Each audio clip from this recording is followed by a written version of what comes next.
Tonight, shall we turn now in our Bibles to the book of Revelation, chapter 7, as we continue our Through the Bible series. In chapter 4 of the book of Revelation, we were taken into the heavenly scene where John beholds the throne of God, the cherubim about the throne as they worship God, the 24 elders as they respond to that worship. In chapter 5, we see the scroll with 7 seals in the right hand of him who sits upon the throne, the scroll being the title deed to the earth. An angel proclaiming who is worthy to take the scroll and loose the seals. And we recognize that no man is worthy, no man can redeem the earth. And John, in the prospect of the earth going unredeemed, begins to sob until the elder said, "Don't weep, behold, the Lion of the tribe of Judah hath prevailed to take the scroll and to loose the seals." So we see Jesus as he steps forth and takes the scroll, and we hear the reaction, first of all, of the redeemed, the church, who sing of their redemption through his blood and his worthiness to take the book and to loose the seals. And then we hear the angels, 100 million strong, plus millions of millions, as they join in the chorus of worthiness to the Lamb and to him who sits upon the throne. Then in chapter 6, we see as he begins to loose the seals of this scroll. And as he looses the seals of the scroll, we see the corresponding judgments that take place upon the earth. The first seal bringing forth the Antichrist, the white horse, and his rider. The second seal bringing forth wars, desolations. The third bringing famine. And the fourth bringing death. And we see that in the first 4 seals, the 4 horsemen of the apocalypse, as they are often called, 1/4 of the earth's population being destroyed. The 5th seal introduces us to a multitude of people under the altar of God who are saved out of the great tribulation. They are asking God how long before God avenges upon those of the earth who had slain them, brings his vengeance upon them, and they are told that they are to wait a short season until their number be complete, and they are given white robes and thus comforted. In the 6th seal, we find a cataclysmic, catastrophic kind of judgment upon the earth, described in the book of Joel, described in Isaiah, described by Jesus, as they talk about the stars falling from heaven, the islands being moved, the surface of the earth being changed in a geographical sense as this great cataclysm takes place. Now we come to chapter 7. And before the 7th seal is open, we have now here a little parenthetical kind of a side exposition as John sees these 4 angels ready to release or holding back the winds of the earth, that they should not blow on the earth, nor the sea, nor any tree. And I saw another angel ascending from the east, having the seal of the living God, and he cried with a loud voice to the 4 angels, to whom it was given to hurt the earth and the sea, saying, "Hurt not the earth, neither the sea, nor the trees, till we have sealed the servants of our God in their foreheads." Now we know that during the Great Tribulation, or during the 7-year period, of which 3.5 years would be designated Great Tribulation, that during the first 3.5 years of this period, when the Antichrist is setting up his power, his kingdom, that God has 2 witnesses, which we will be introduced to in the 11th chapter, who bear witness for 42 months or 3.5 years, and during the time of their witness, they shut up the heavens that it rain not during the time that they are witnessing. This lack of rain, of course, will probably be one of the instruments that will perpetrate the great famine that we have in the third seal. It could be that the holding back of the winds by these four angels is that which causes the rain to cease. You see, we have our hydraulic cycle where the ocean waters are evaporated into the atmosphere and then carried by the winds over the land, where as the clouds begin to cool, the rain, the gases condense and form into rain and fall to the earth, and thus the earth is watered in this hydraulic cycle, and it's a beautiful engineering plan of God to water the earth. But if the winds were held back, then the water that would evaporate into the atmosphere would not be carried over the earth and would probably start being sustained within the atmosphere itself, causing some very interesting atmospheric kind of phenomena, as the water would again be suspended in a greater concentration in the atmosphere. So, here are four angels standing in the four corners of the earth. And the word corners is probably a poor translation. The Greek word is translated in the present time into quadrants. And we talk about the four quadrants of the earth, which is the north, east, south, and west. And so you have your north wind, east wind, south wind, and west winds. They're the four quadrants of the earth. There are people who have, always looking for something to find fault with in the Bible. And they say, well, the Bible, you see, was reflecting the superstition or the intelligence of the day, because they say the four corners of the earth. And so, evidently John believed the Bible, or the earth was flat and had the four corners, and so he was guilty of the flat earth theory. And thus you can't really rely upon the Bible, because it does have fallacies, such as the four corners of the earth. Well, I saw a sign that said the Marines were in the four corners of the earth, and so you can't trust the Defense Department, because they don't realize that the earth is round.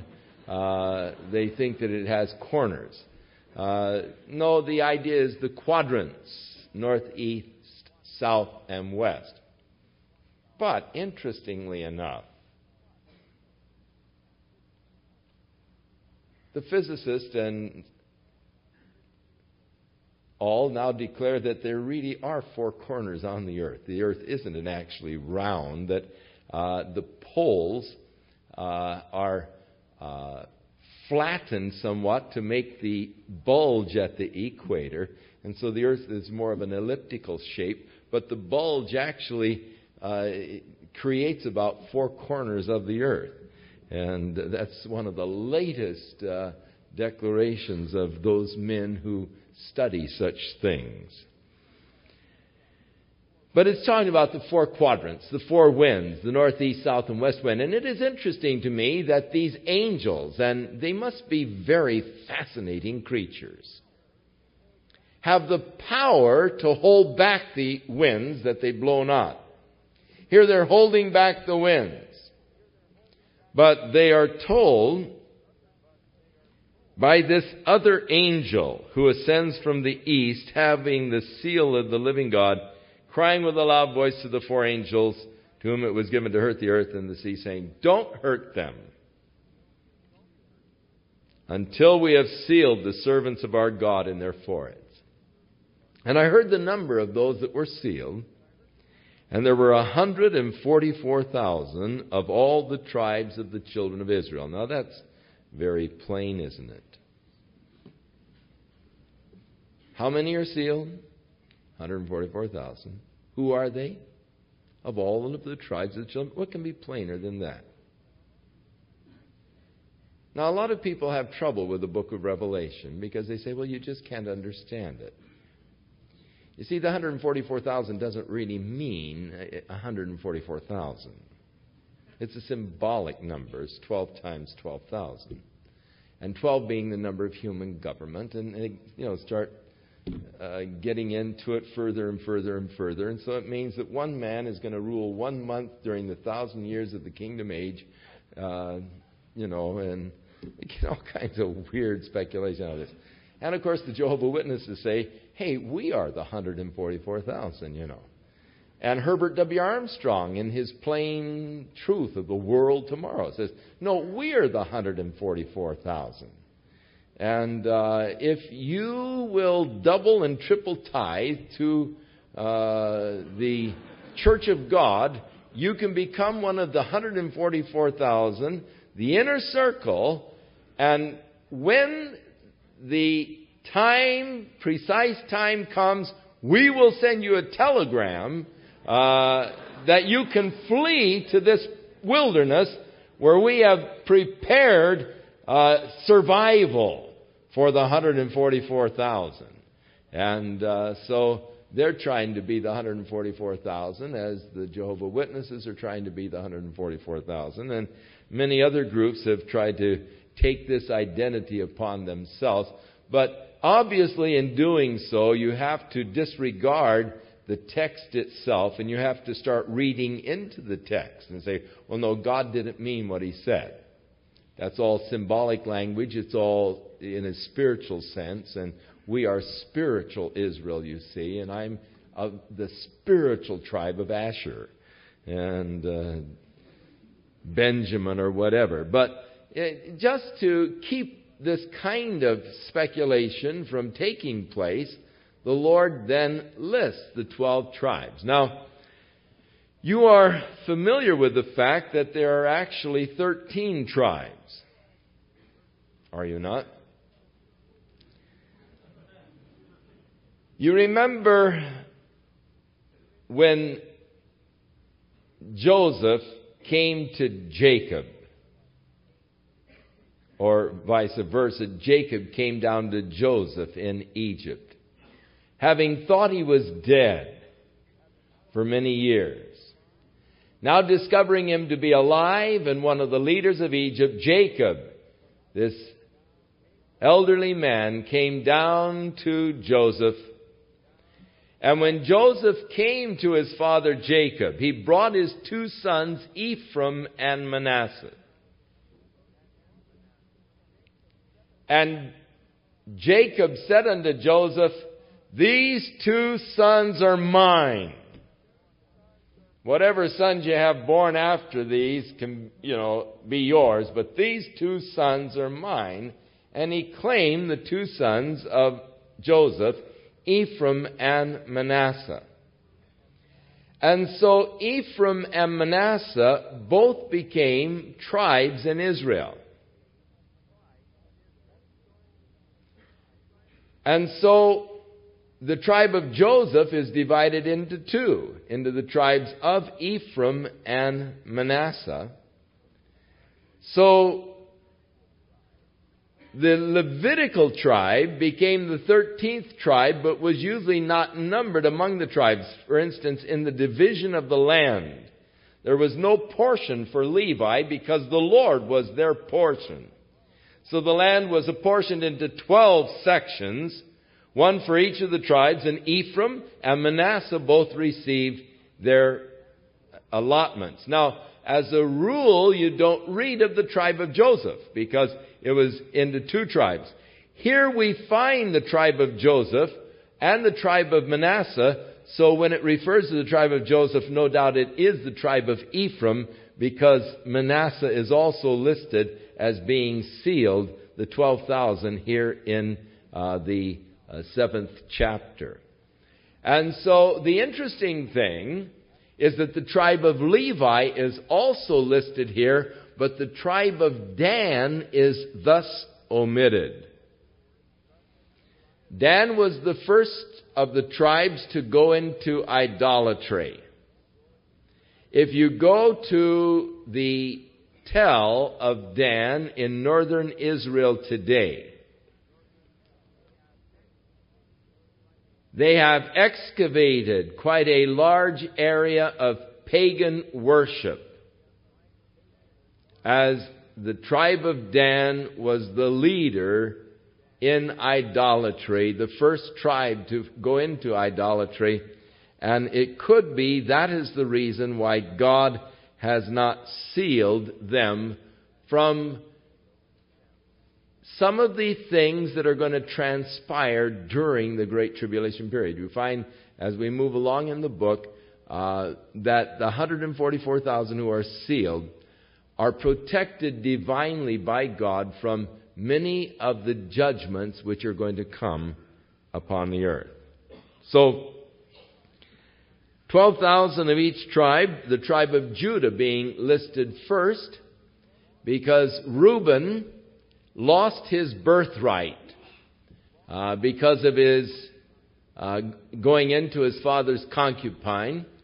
He lost his birthright, and it was given over to Judah, and to Judah was given the scepter, that Judah should be the reigning tribe. And of course, we know that David came from the tribe of Judah, and then Jesus later, who was that branch out of Judah, the stem of Jesse, that would arise, or the branch of Jesse, that should come out of Judah, the lion of the tribe of Judah.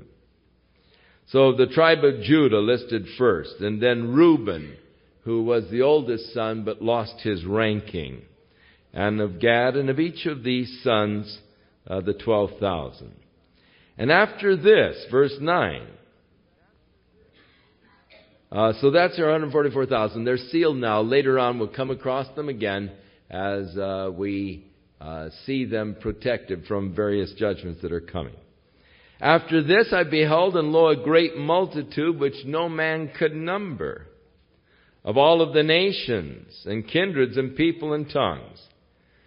They were standing before the throne and before the Lamb, and they were clothed with white robes, and they had palms in their hands.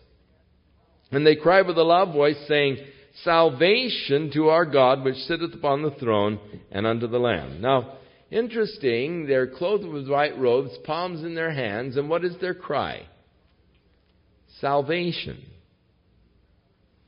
Now, we remember another crowd with palms in their hands, and the cry was the same. Hosanna means salvation, or save now, literally, crying salvation unto the Lord. So, there's a lot of similarity between this crowd and that crowd on the road from Bethany to Jerusalem on the day that Jesus made his descent from the Mount of Olives on a donkey, and the disciples were waving palm branches, and the multitudes there saying, Hosanna, Hosanna, blessed is he who comes in the name of the Lord.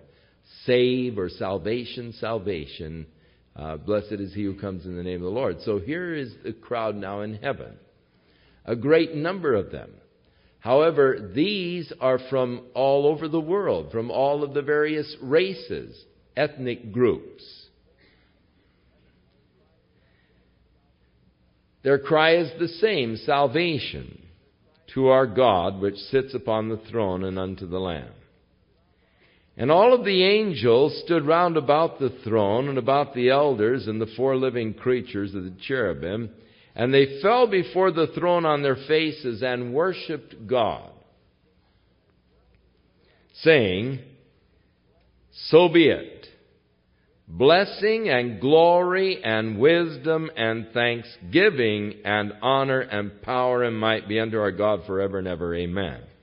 Now, when the church sings its song of redemption, verse 9 of chapter 5, they sang the new song saying, Thou art worthy. The angels respond to that song in worship, saying, Worthy is the Lamb that was slain to receive the power and riches and wisdom and strength and honor and glory and blessing. hear the same things with a couple of differences. To the church's song, they refer to riches, for interestingly enough, the Lord considers us as His treasure. Paul prayed for the Ephesians that they might receive a spirit of wisdom and understanding, that they might know what is His riches in the saints, or you might know how much God values you. You remember the parable of Jesus concerning the kingdom of heaven was likened to a man going through the field and discovering a treasure, and who for the joy thereof went out and sold everything so he could buy the field and have the treasure. Now the field, Jesus said, is the world. And He was the one that gave everything. He gave His life to purchase the world in order that He might obtain the treasure. So if you only knew, Paul said, how highly the Lord treasures or values you. And Peter writing says, we are His peculiar treasure. Well, it's peculiar to me that God would, take such value in me. That God would treasure me. But we are His inheritance. So, riches, when the church declares its song, for we are His inheritance, His riches. When this group sings, thanksgiving is substituted for riches. And so that's the difference in the response to the two groups. As the angels respond to this second group, the response is not of riches, but of thanksgiving. Interesting little difference here. They are different groups. We do not see the church here in chapter 7, but we see those who were in chapter 6 under the 5th seal, who were martyred during the Great Tribulation for their testimony, who were crying for vengeance on those who dwelled upon the earth, who were given white robes and told that they should wait for a short season until their full number be complete. They were saying, how long, O Lord, holy and true, before we can enter into the heavenly scene? The Lord gave them white robes and said, wait until your full number is complete, and then you can come in.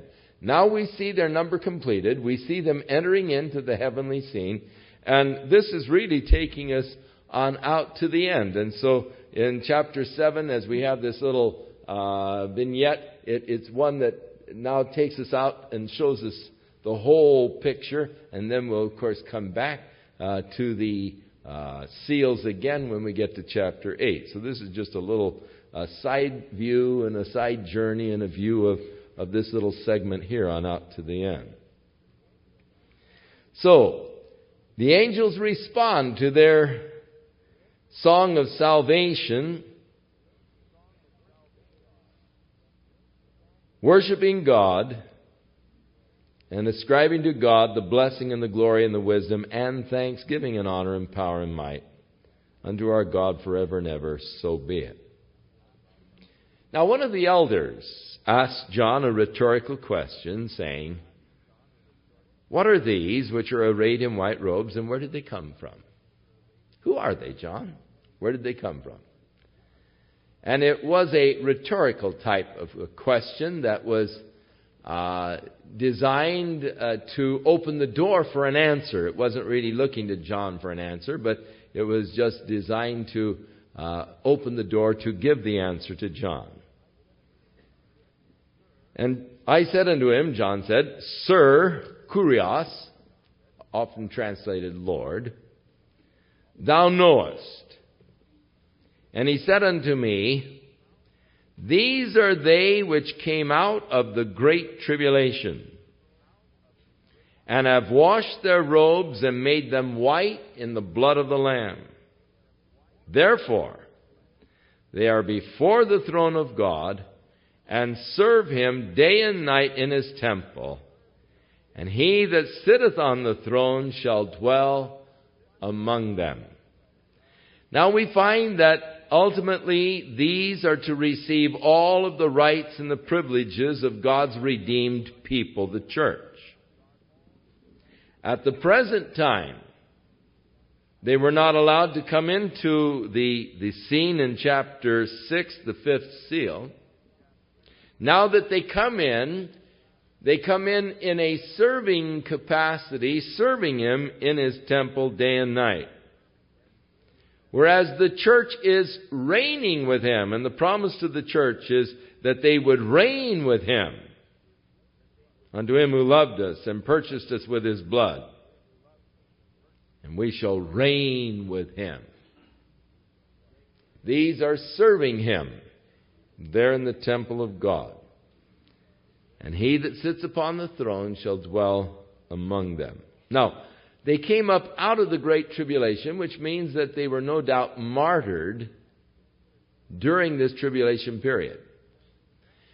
And we will read where when the Antichrist takes over, he's going to bring in a new economic system which requires everyone receiving a mark and no one being able to buy or sell without that mark. However, anyone who takes the mark will be consigned to a hopeless eternal future.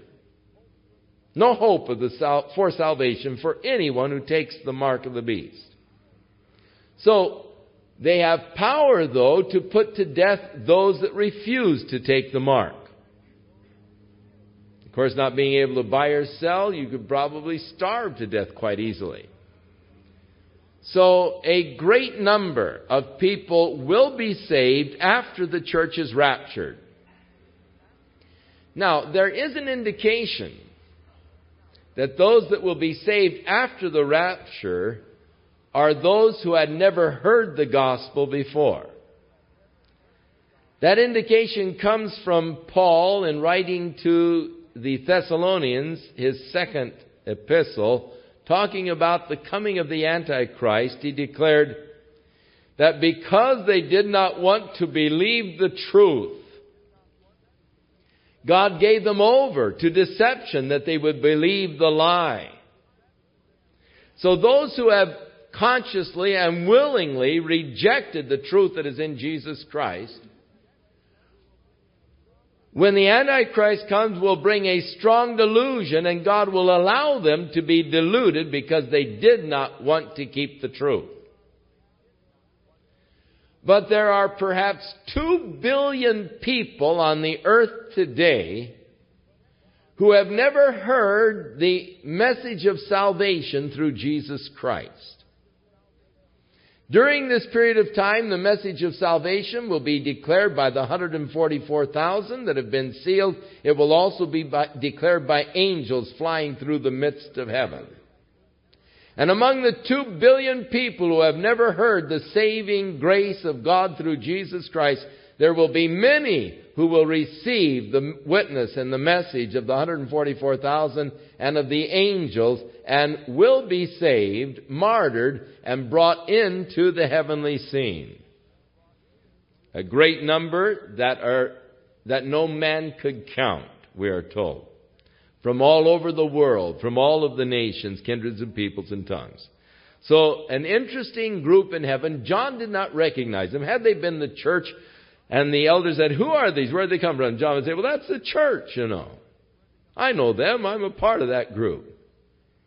But he did not recognize them because they are a saved multitude that are not the church. And thus, to John, it is a mystery. But the mystery is explained by the elder. They came up out of the Great Tribulation. They were martyred, and during the Great Tribulation period, washed their robes and made them white in the blood of the Lamb.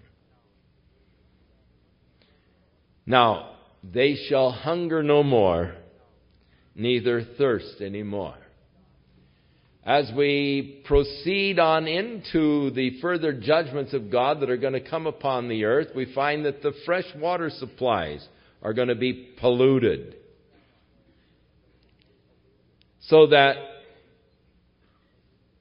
men will have a real scarcity of water.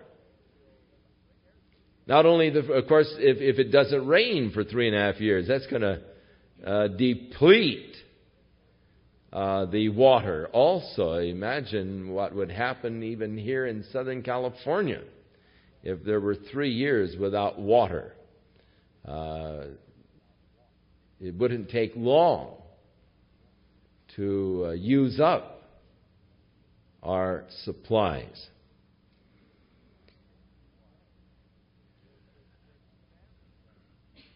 There will be a great famine. No rain, the droughts, the crops will fail. But they'll hunger no more. They've gone through hunger in the time of tribulation upon the earth. They've gone through thirst. Neither shall the sun light on them. God's going to give power to the sun to scorch men who dwell upon the earth. For the Lamb which is in the midst of the throne shall feed them and shall lead them unto the living fountains of waters, and God shall wipe away all tears from their eyes. Now, the little side vignette is over, and we come back to the scroll with the 7 seals, the title deed to the earth, that Jesus is opening to prove His right to redeem. And when He had opened the 7th seal, there was silence in heaven about the space of a half an hour. Silence can sometimes be an awesome thing, especially in a tremendous crowd of people.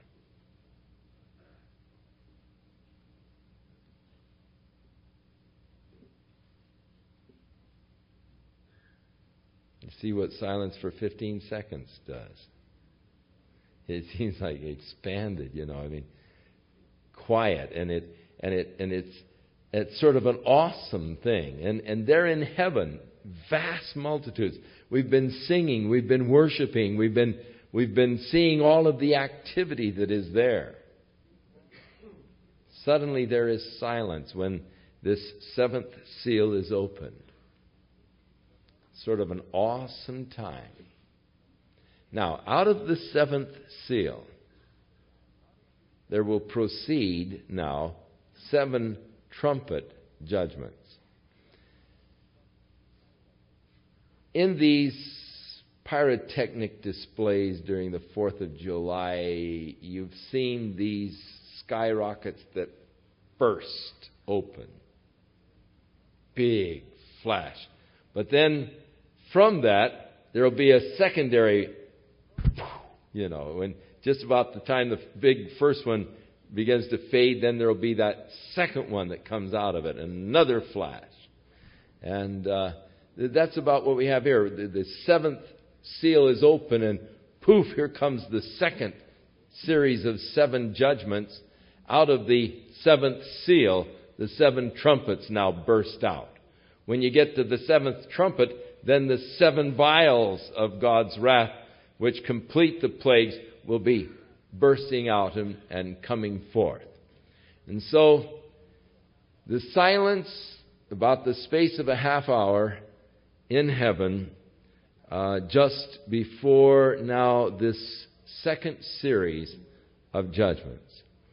I saw the 7 angels which stand before God, and to them were given 7 trumpets. Now, we know that the cherubim are about the throne of God. There are 4 of them. Satan used to be one of the cherubs. They seem to be the highest of God's created beings in an angelic form. The next highest are the archangels, of which the Bible speaks of 2. Michael, called the great prince, an archangel.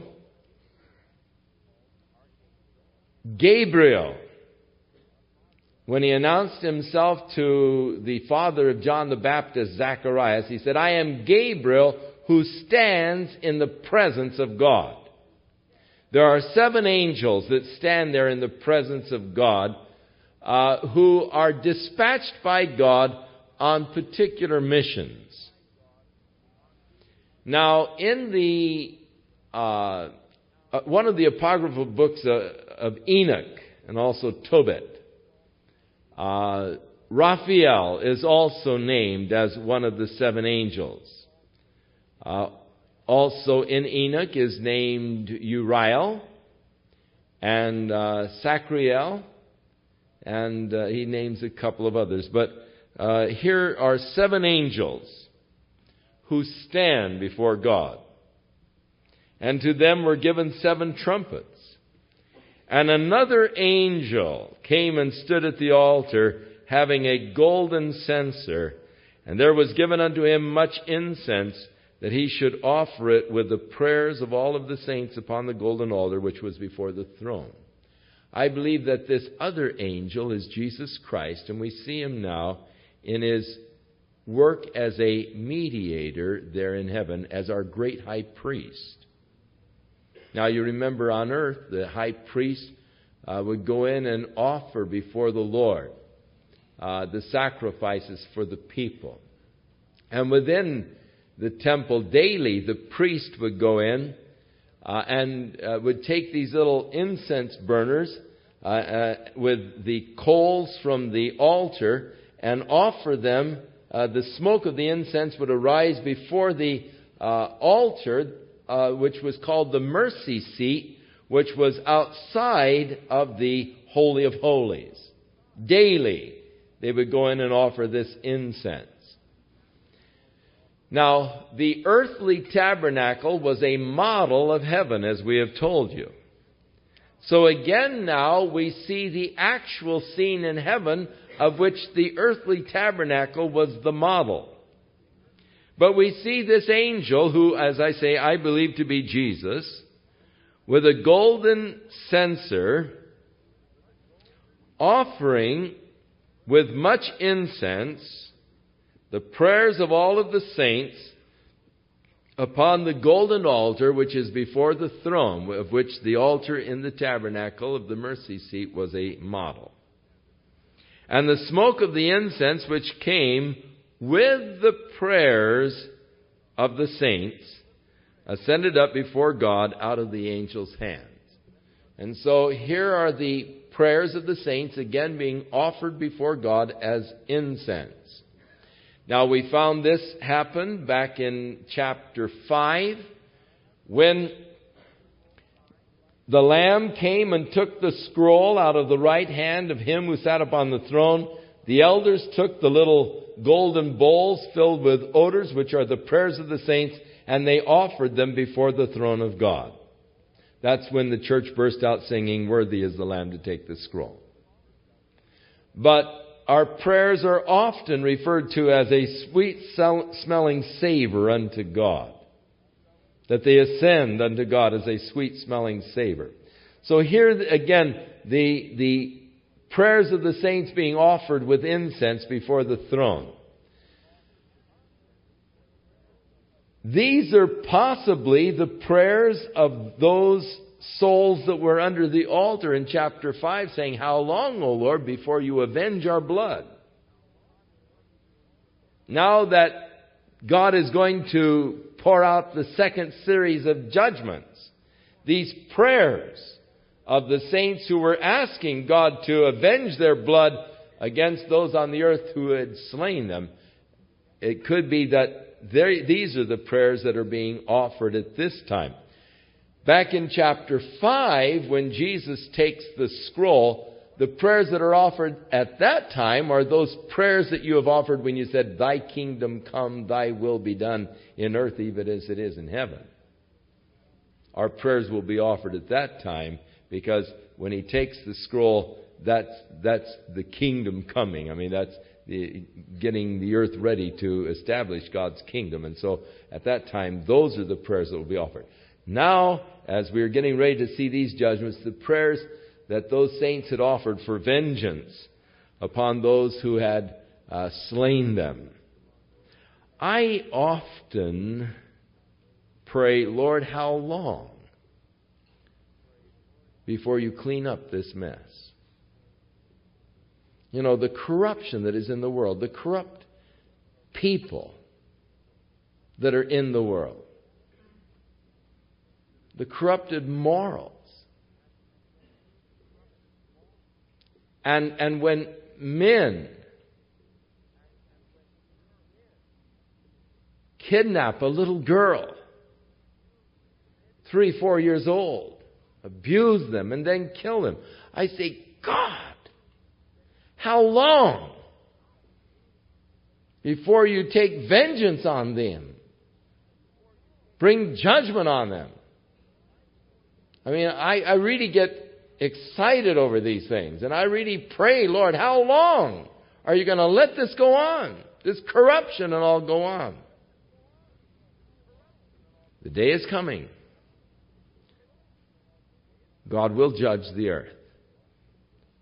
Man will not get by with his iniquity.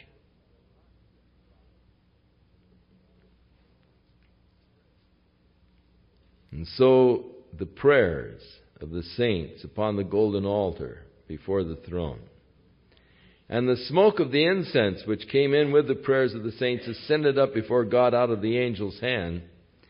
And the angel took the censer. He filled it with fire from the altar and cast it into the earth. And there were voices and thunderings and lightnings and an earthquake. And the 7 angels which had the 7 trumpets prepared themselves to sound.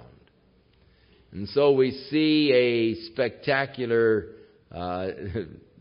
display of lightning, thunderings, and an earthquake that precede then the sounding of the 7 trumpets. And the first angel sounded, and there followed hail and fire mingled with blood. And they were cast upon the earth, and a third part of the trees were burnt up, and all of the green grass was burnt up.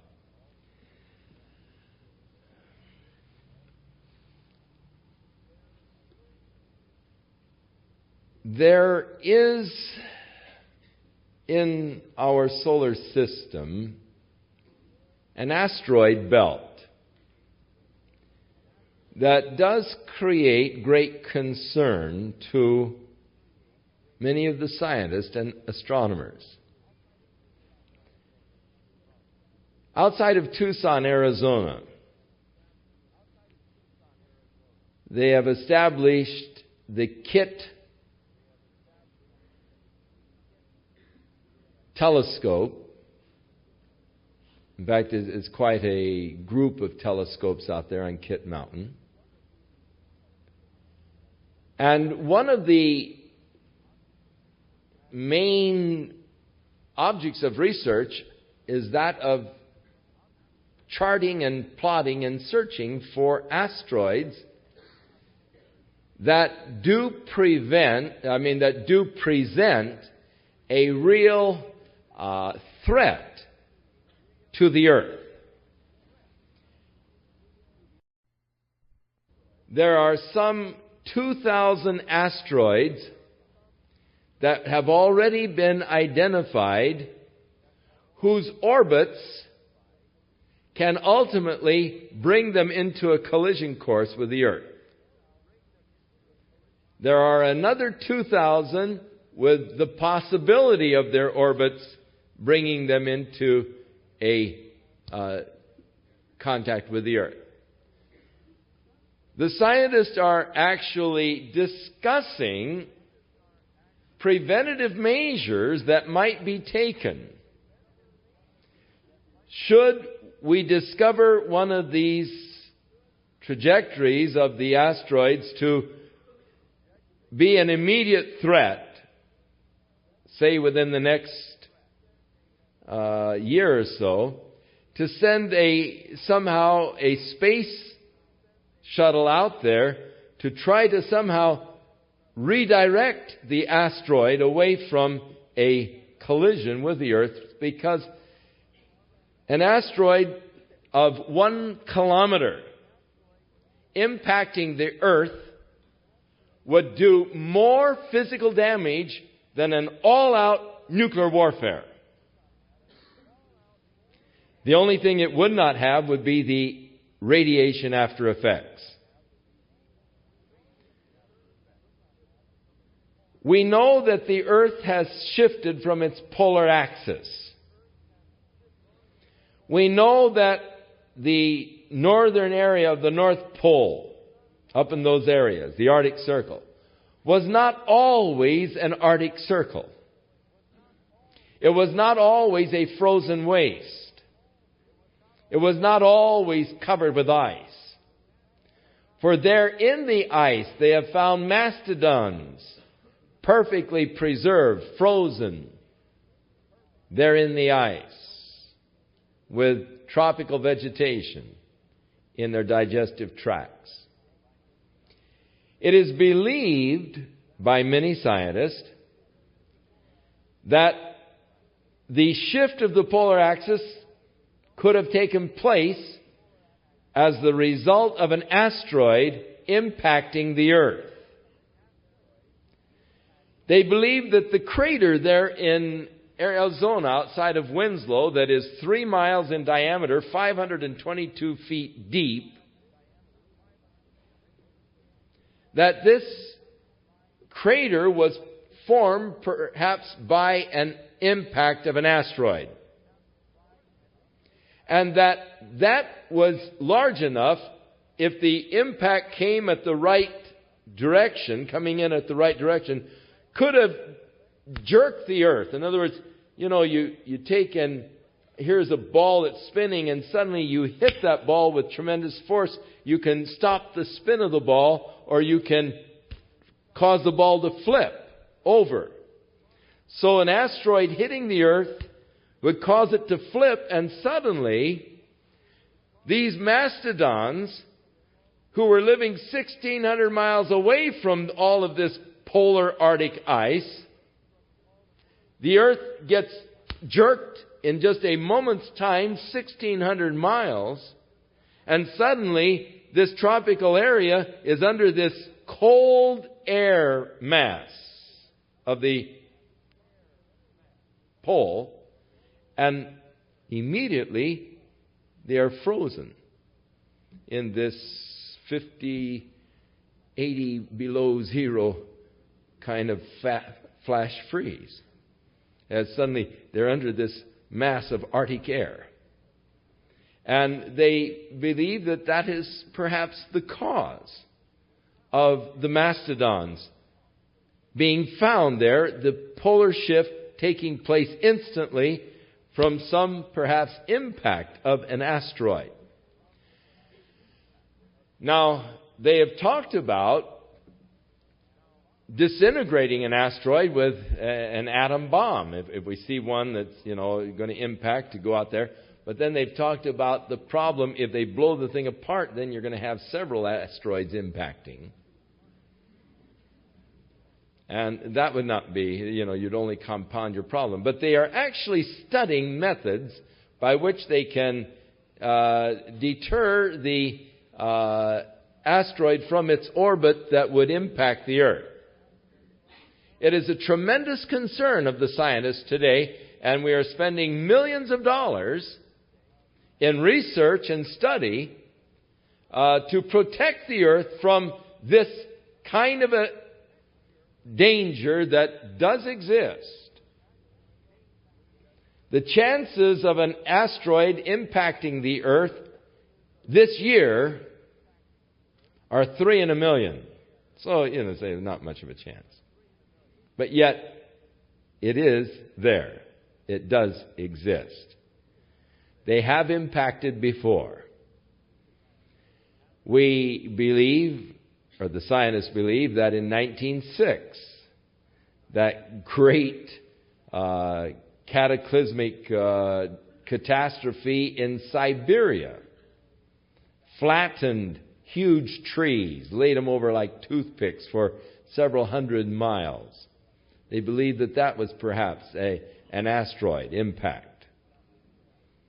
And so it is a thing that is a threat and a concern. Now, it could be that in studying these phenomena that are taking place in these trumpet judgments, these things could take place as the result of asteroid impacts. You see, the last asteroid that came close to impacting to the Earth was back in 1937. We almost had a calamity then. The asteroid came within 500,000 miles of the Earth. And, of course, we were monitoring the thing, and we didn't know. At that time, we weren't able, with computers, to plot the trajectory enough to know whether or not it was going to impact. But a lot of people thought it was going to impact back in 1937. That was the last close encounter that we had with an asteroid of any size. Of course, we find meteorites, 1,800 per second coming into our atmosphere somewhere around the Earth. I mean, that's quite common. Now, this year, Halley's Comet is returning. Behind Halley's Comet is that tail that is just a bunch of what they call space garbage, debris. But meteorites, and every August we have a beautiful heavenly display, usually around the 20th, 21st of August or so, when we pass through the debris of the tail of Halley's Comet left by its last orbit around this direction. And this junk that is there in space, we every year pass through the orbit, and when the Earth orbits around the sun, when we get to that point where all that junk is, we see the what we call the falling stars, or those showers. And many nights I have stayed out and watched the shower, and it's really an exciting experience.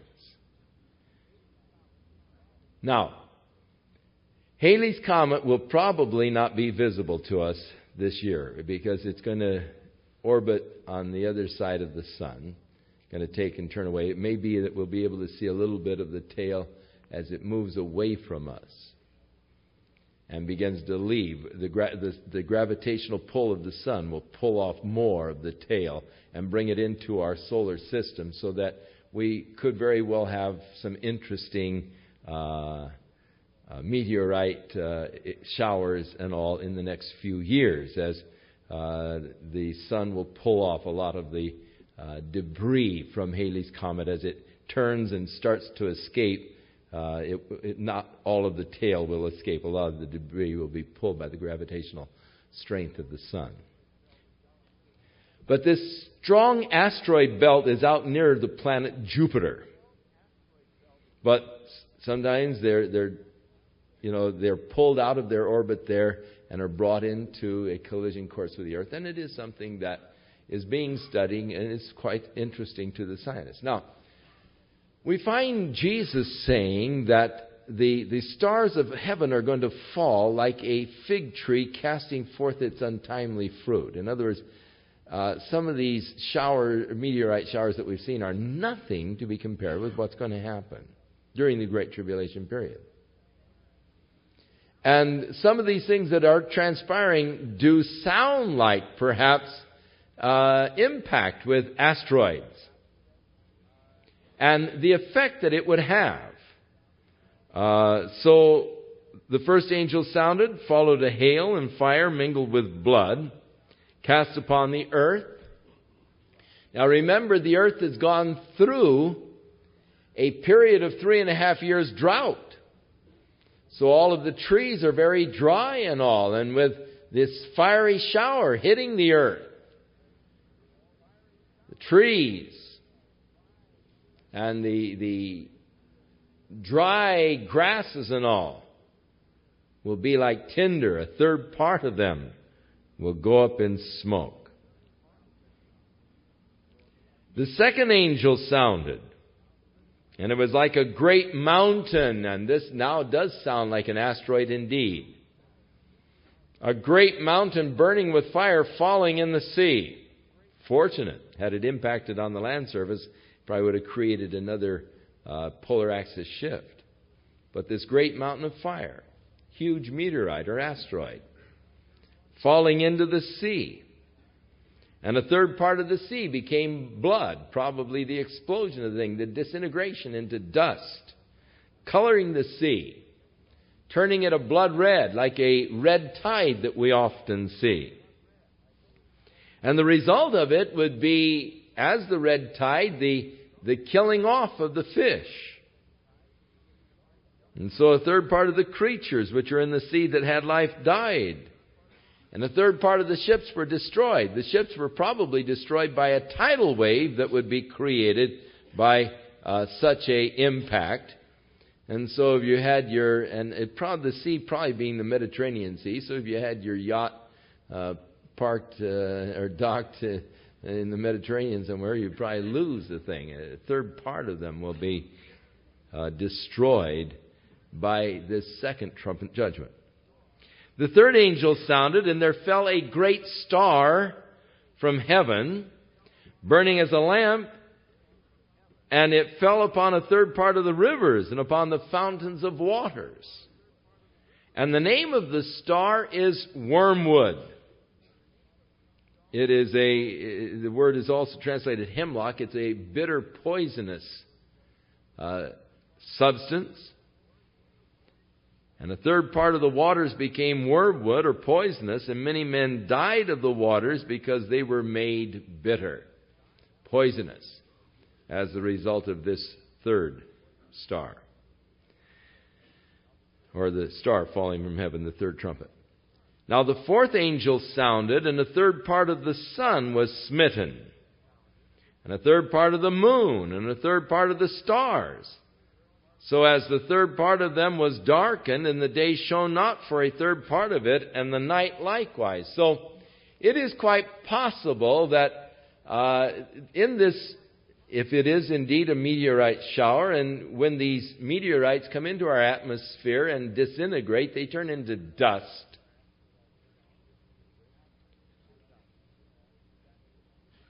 And it could be that a tremendously heavy shower could create so much dust in our atmosphere that it would actually begin to filter out the light of the sun. Even as when Mount St. Helens erupted and it became dark at noon in several of the cities in Washington around Mount St. Helens, as that thing disintegrated into dust and really darkened the skies. So a heavy kind of a meteorite shower, as you know, if it's like a fig tree dropping its figs in a wind, just this heavy shower of meteorites around the earth, disintegrating into dust could very well shade the sun for a time by all of the debris in the atmosphere. And so the sun shone but for a third part, and the moon, of course, which is just a reflection of the sun and the stars.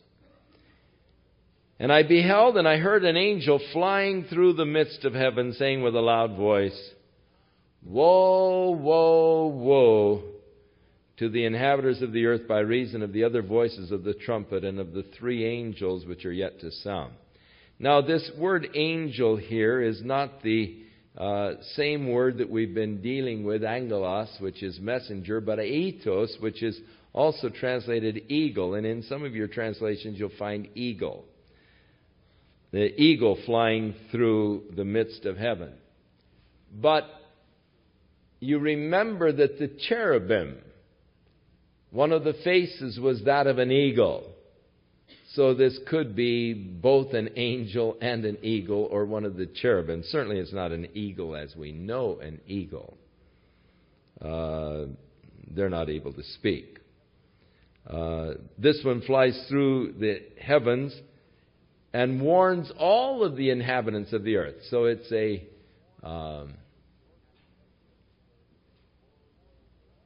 orbiting the earth, no doubt, saying, "Woe, woe, woe to the inhabitants of the earth by the reason of the other voices of the trumpet of the three angels which are yet to sound." In other words, you haven't seen anything yet. 4 angels have sounded, and we've had some pretty cataclysmic effects, but hey, what's to come is even worse. Woe, woe, woe to the inhabitants of the earth. Now, I had a parrot once that I trained to say, "Woe, woe, woe."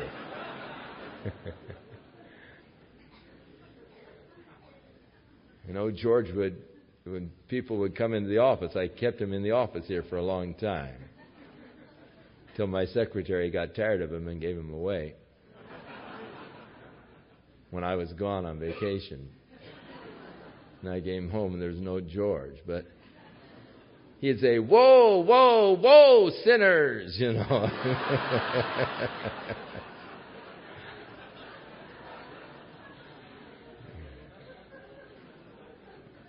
He was a nice bird.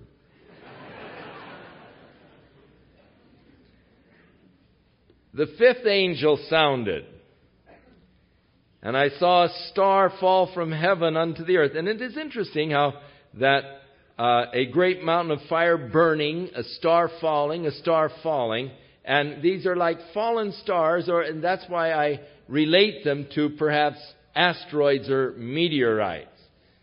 I could be completely wrong, but you do have, in other words, there are a lot of people who like to sort of speculate and in observed and knowable phenomena. These are not unreasonable. We know of phenomena that could create such things, such as impacting with asteroids or meteorites or whatever. So the 5th angel sounded, and I saw a star fallen from heaven unto the earth, or a fallen star. And to him was given the key of the abyss, the abuso in Greek, the abyss, translated bottomless pit. Now, the translation bottomless pit is a correct translation of this word abuso. And it is probably right in the heart or the center of the earth. Because right in the center of the earth, you would be constantly falling. There would be no end to the fall. You see, because as the earth is rotating, you'd be constantly in the state of falling. Bottomless pit then. Because you'd never get to the bottom of the thing. You'd be in the middle as it's always turning around you. So you're continually following, but you're right there in the heart of it. We do know that Hades is in the heart of the earth. And so this is probably one of the compartments of Hades. This particular compartment is where God incarcerates demonic spirits. It's where the Antichrist has been incarcerated. It is where Satan shall be incarcerated for 1,000 years. It is where demons are presently incarcerated but are going to be released upon the earth during this period of time. It is a place where the demons will later on be incarcerated. When Jesus came to Gadara and there was that man who was filled with devils, demons, and Jesus said, "What is your name?" And they said, "Legion," because there were many. And they said, "Don't send us to the abuso, to the pit before our time. Let us be free for a while longer." Now they knew that their time was coming when they would be consigned to the abuso, the place, a compartment in Hades, as there is another compartment called Tartarus. A compartment in Hades. This one for fallen angels or fallen spirits, demonic spirits, whereas Hades itself is for the rebellious man. And so he sees the fallen star from heaven, who no doubt is Satan. He has the key to the abuso. And he opened the abuso, the bottomless pit. And there arose a smoke out of the pit, as the smoke of a great furnace, and the sun and the air were darkened by reason of the smoke of the pit. And so, somewhere upon the earth, there is probably a fissure of some kind that goes down to the heart of the earth that shall be opened.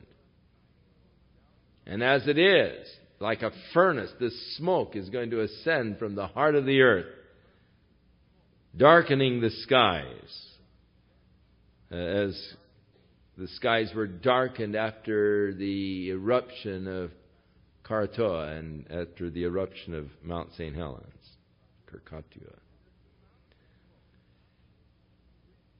And there came out of the smoke creatures, demonic creatures. They, as John sees them, because they swarm in great clouds, they are like locusts, in that they cover the skies, and the skies become dark. And, of course, in that part of the world, they have plagues of locusts that actually so many millions of them that it turns the skies dark as they invade an area. And so these are like a locust plague. And to them was given power as scorpions of the earth have power. And they were commanded that they should not hurt the grass of the earth. And of course that's the natural food of the locust.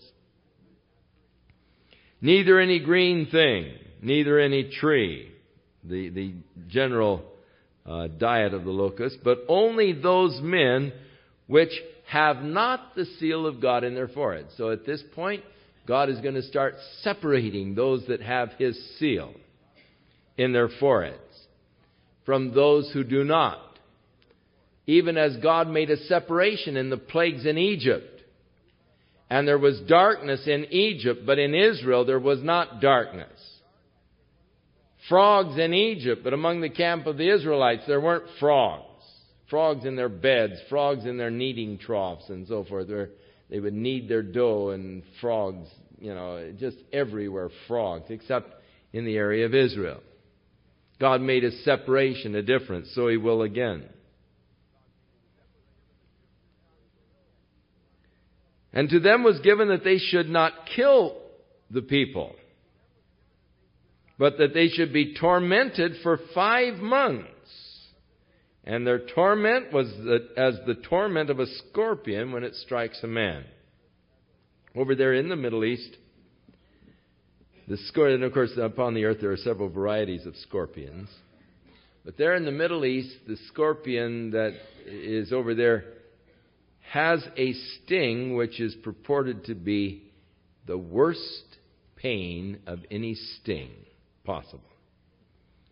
And these locusts have power to inflict this kind of a stinging torment like scorpions for a period of 5 months. And in those days shall men seek death. The torment being so fierce, men will seek death and shall not find it. Shall desire to die, and death shall flee from them. So an interesting period when death takes a holiday for 5 months. Now, death is an interesting phenomenon. It's something we don't fully understand, all of the real mechanics of it. What does happen when the spirit of man leaves his body? We say, well, it's death. They have the EEG probes all connected, and they watch the little monitor, and they watch the brainwave activity as it flutters there on the monitor and shows across the screen. But then when the line goes flat, they'll monitor it usually for 24 hours, and then they'll pull the plug. And when the oxygen is no longer being provided, if there is any life at all, the brain will start searching for oxygen, and you'll see a little flutter on the screen again, so they plug it back in. But if there's no flutter, the line stays flat. They say, well, he's dead. Spirit's gone. Soul is gone. Consciousness is gone. He's dead.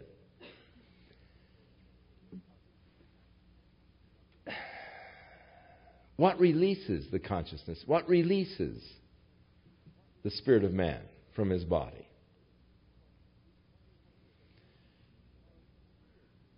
We see people who can live for years in comas. The spirit doesn't leave, yet their body is there, and yet they haven't the capacity of doing it. They're just in a comatose state. Why hasn't the spirit left? What keeps the spirit there?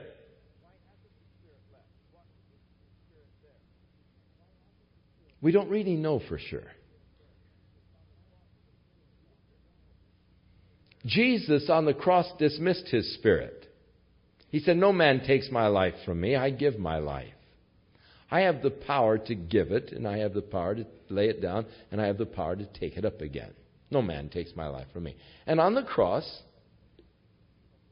it said he bowed his head and dismissed his spirit. Gave up his spirit. He just bowed his head and said, okay, you can go. Now, he had the power to do that. There will come a time when your spirit will refuse to leave your body. And this could be one of the most awesome, horrible periods of history. Imagine a person taking a .45 and putting it to his skull and pulling the trigger and blowing the back side of his head off and his brains all over the room.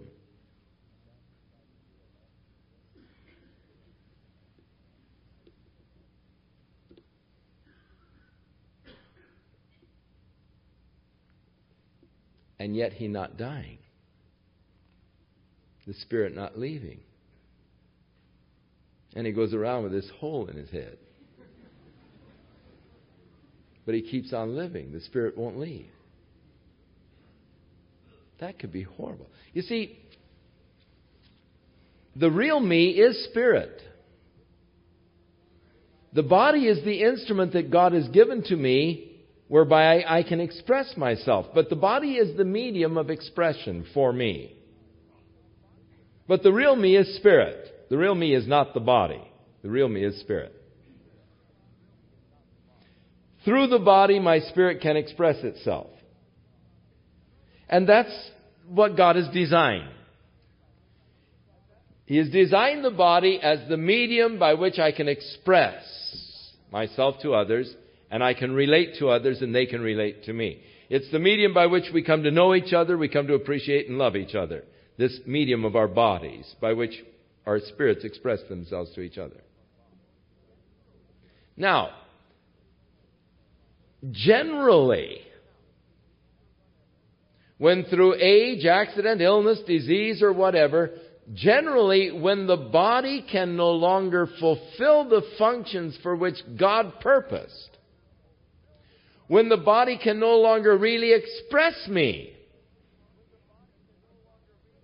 when the body gives me more pain and suffering than joy and pleasure, or when the body is so weakened that it can't really express me anymore, then God releases my spirit from this body. And my spirit then moves into my new body, the building of God not made with hands, eternal in the heavens.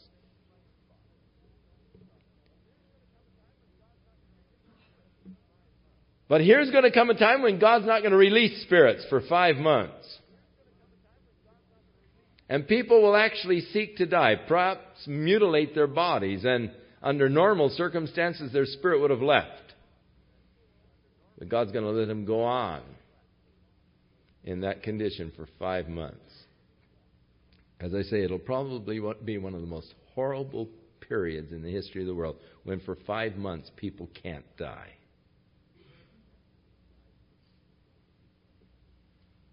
Death is a blessing to the child of God. Precious in the sight of the Lord is the death of His saints. Hey, it's a blessing for the child of God. I don't want to go on, living in this body after it can no longer fulfill the functions for which God purposed and designed. I don't want to just lie in a bed just staring at the ceiling and needles and intravenous into me and oxygen and people come in and look at me like I just, and have to be there month after month and year after year and for 50, 100, 200 years you're just lying there, and staring at the sky and can't say anything or do anything. That would be horrible. That would be hell. Death is a blessing. When this old body gets to the place that it can't function anymore, then God's going to release my spirit from it. And that's going to be a blessing, not a curse. It would only be a curse if I weren't a child of God. Because then, of how much sore punishment suppose ye he to be thought worthy who hath counted the blood of his covenant wherewith he was sanctified an unholy thing, and hath done despite to the Spirit of grace. For we know him who has said, vengeance is mine, I will repay. Fearful thing to fall in the hands of the living God. So, death takes a holiday. People are tormented. Now, John is taken by the Spirit to a day in the future in which he sees things that he does not understand. He can only describe them in the language that he knows. Imagine a prophet being taken, say, into the midst of a battle in World War II. A prophet, say, in John's day, taken by the Spirit, out into the future, dropped into the middle of a battle in World War II. He sees tanks and artillery, and he sees the plane jets coming in, dropping their bombs and all. How in the world would you describe that? When you don't know what a plane is, when you don't know what a tank is, when you don't know what ammunition is or explosives are, and how would you describe what you were seeing? You'd be limited to your vocabulary and the language of your day and the things that you saw. So John now does his best to describe what he is seeing. But, if you're looking at demonic beings, again, you're going to have to use language that is representative, but it falls short of a full and complete description. So he tries to describe them somewhat. The shapes of the locusts were like horses that are prepared to battle. And on their heads it was like crowns of gold. And their faces were like the faces of men. And they had hair like the hair of women. Sounds like some hippies, doesn't it? And their teeth were as the teeth of lions. And they had breastplates, as they were breastplates of iron. And the sound of their wings was like the sound of chariots of many horses running to battle. Hey, you're doing pretty good, John. If you were trying to describe a dive bomber coming in, and the roar from the wings and all, like many chariots running into battle and all. Who knows what he is actually seeing, He describes as he can with the language that's available to him. And they had tails like unto scorpions. There were stings in their tails. They had power to hurt men for 5 months. And they had a king over them, which is the angel of the bottomless pit, or this fallen star. And his name in the Hebrew is Abaddon. But in the Greek, it's Apollyon. And the words mean destroyer. So another name for Satan, the destroyer. And oh, what a destroyer he is. Look at this world. Look at men who have been destroyed by the power of Satan. Woe, woe, woe to the inhabitants of the earth. Hey, one now is past. But there are two more to come. The sixth angel sounded, and I heard a voice from the four horns of the golden altar which is before God, this altar of which the mercy seat was a model. And they said to the sixth angel which had the trumpet, Loose the four angels which are bound in the great river Euphrates. And the four angels were loosed, which were prepared for an hour and a day and a month and a year to slay a third part of men. These fallen creatures, satanic angels, so fierce, so awesomely fierce, that God has kept them incarcerated during these 6 millennia of man's history. But in 1 hour, He's going to release them. They've been held back for this 1 hour in which they enter the world to accomplish their mission. They are prepared for an hour of this particular day, of this month, of this year, to slay a third part of men. Now, in the first 4 horses of the apocalypse, the first 4 seals, 1/4 of the earth's population is destroyed. And now by these fierce angels loosed out of the river Euphrates, another third of the earth's population to be destroyed. And the number of the army of the horsemen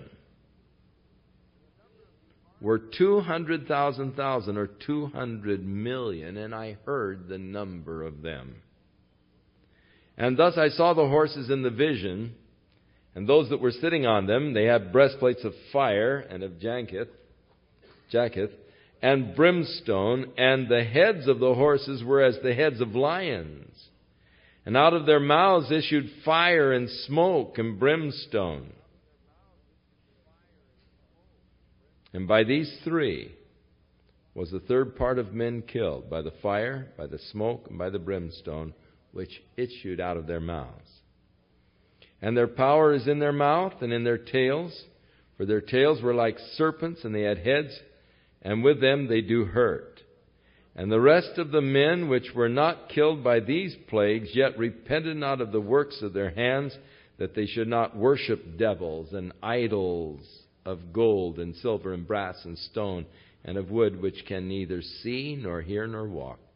Neither repented they of their murders, nor of their sorceries, nor of their fornication, nor of their thefts. And so, the judgments of God do not really bring men to repentance. Man hardens his heart against the judgments of God. Paul said, don't you realize it's the goodness of God that brings a man to repentance? That is why I seek in my messages to preach of the goodness of God and emphasize the grace of God. It's the goodness of God that brings man to repentance. I do talk about the judgments of God that are going to come, because I would be derelict in my responsibilities if I did not.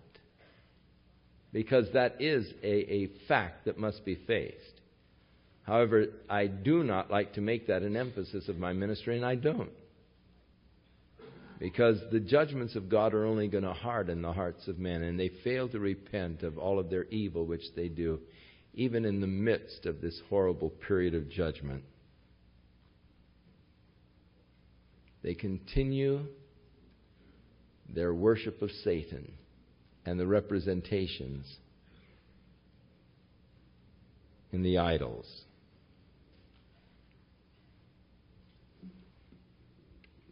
Next week, we'll take the next 3 chapters.